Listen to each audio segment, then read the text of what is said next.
नमस्कार प्रिय दर्शकों, मैं ज्योतिष के कुछ सूत्र बताता हूँ जो जीवन में आधारित है, कुंडली से संबंधित।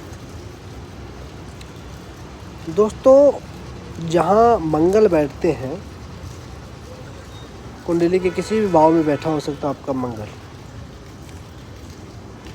मंगल से चौथा घर जो होता है वो बहुत ज़्यादा सुरक्षित होता है, बहुत ही ज़्यादा सुरक्षित, क्योंकि मंगल पराक्रम है। मंगल से जो चौथा भाव होगा, मान लीजिए अगर आपका मंगल सप्तम भाव में है तो चौथा भाव बनता है दसम भाव। दसम भाव सुरक्षित हो जाएगा।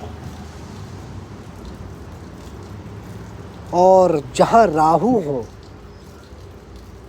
उस भाव में हमेशा उस भाव से लेकर चिंता, जिस भी भाव में बैठे उस भाव से संबंधित चिंताएं हमेशा होगी। आपका किसी भी भाव में हो, लगन में हो तो शरीर की चिंता, दूसरे घर में तो धन की चिंता, चौथे घर में है तो भूमि मकान की चिंता, पंचम भाव में संतान से लेकर चिंता।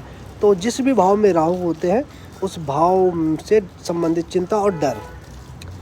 बृहस्पति जहाँ बैठते हैं उस भाव से कम संतुष्टि। जहाँ भी बृहस्पति बैठे होंगे उस भाव के फलों में कमी होती, संतुष्टि होती है ज़्यादा, मतलब अच्छा नहीं माना गया, संतुष्टि कम।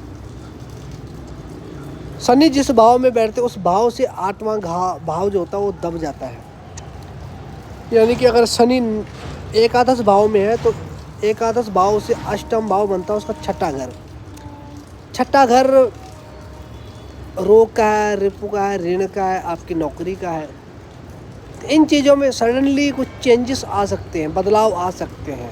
नौकरी में आ सकते हैं बदलाव, शरीर में कुछ भी प्रॉब्लम आ सकती है, शत्रुता में, मतलब अनियंत्रित चीज़ें बन जाती है जब शनि की दृष्टि अष्टम हो।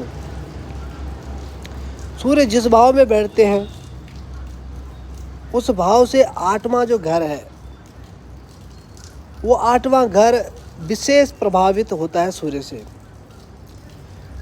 दोस्तों, जितने भी ये सूत्र हैं, ये सूत्र अपनी कुंडली पे आजमा के देखिए, आपको ज़रूर कुछ ना कुछ जानकारी मिलेगी। किस चीज़ से संबंधित, लाइफ से संबंधित, दौड़ से संबंधित, भाग से संबंधित। ज़रूर देखिएगा। नमस्कार।